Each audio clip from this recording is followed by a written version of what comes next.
Bon, bonsoir, je suis ravi d'être là. Je suis toujours content de revenir dans l'atmosphère de l'École normale supérieure et de l'IBENS. Je fais partie du conseil scientifique de l'IBENS, donc j'ai une double raison en fait d'être là, de connaître cet amphi, cette salle. Donc oui, voilà, je vais vous parler de... Alors j'ai mis entre guillemets comment s'arrête une pandémie. Je pense que c'est un sujet d'actualité. Je pense qu'il va le rester de toute façon pendant un certain temps. Et ce que je vais essayer de faire, c'est effectivement, comme l'a dit Diane, de vous remettre un peu les choses en perspective et de voir au fond qu'est-ce que ça peut être, qu'est-ce qu'on entend par l'arrêt des pandémies et peut-on véritablement arrêter les pandémies. On ne pourra pas, bien entendu, éviter de faire des relations au fur et à mesure avec la pandémie en cours de Covid-19, même si dans nos régions, on peut parler de sortie de pandémie et d'entrée dans la phase endémique. On reviendra sur tout ça.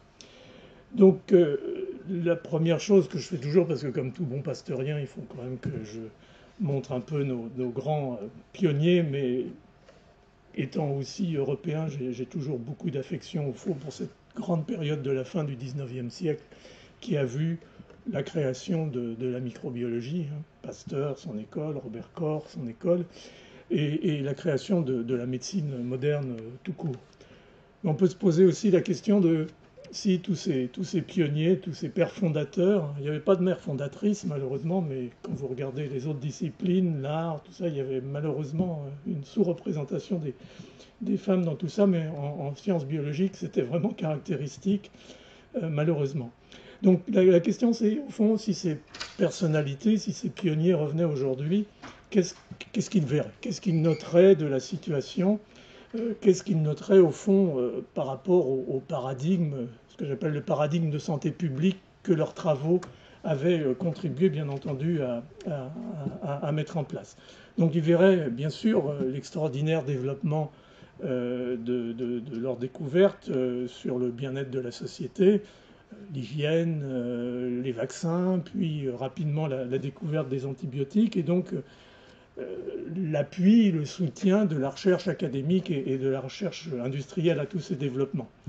C'est ça, au fond, que j'appelle le paradigme de santé publique du XXe siècle, c'est-à-dire cette intégration de l'ensemble de ces systèmes dans un modèle qui a été particulièrement efficace, puisqu'au fond, en tout cas dans les pays nantis qui ont pu, entre guillemets, s'offrir ce paradigme, les maladies infectieuses n'ont pas bien sûr disparu, mais elles ont diminué considérablement jusqu'à ne plus présenter pour la population le poids qu'elles pouvaient poser au XIXe siècle et bien sûr dans les siècles antérieurs. Et s'il y a une seule courbe qui peut résumer tout ce paradigme de santé publique du XXe siècle, c'est celle-là, c'est la courbe de mortalité infantile. La mortalité infantile, c'est la mortalité dans la première année de la vie.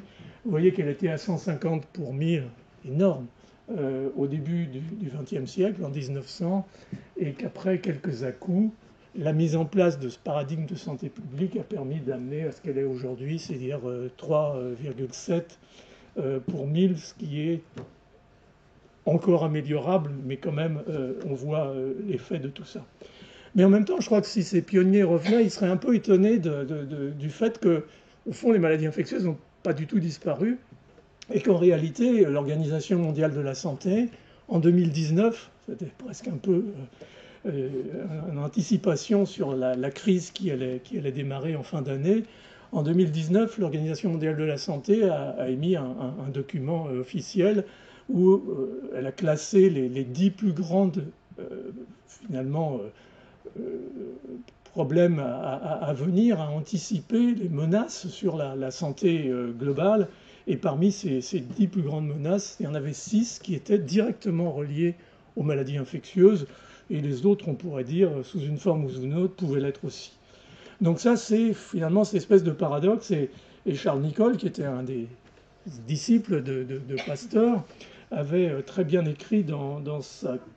Il avait colligé l'ensemble de ses cours au Collège de France en 1933, qu'il avait appelé le destin des maladies infectieuses. Il avait vraiment anticipé cette émergence qui marque au fond la fin du XXe siècle et le début du XXIe siècle, en disant il y aura toujours des maladies nouvelles, c'est un fait fatal. Un autre fait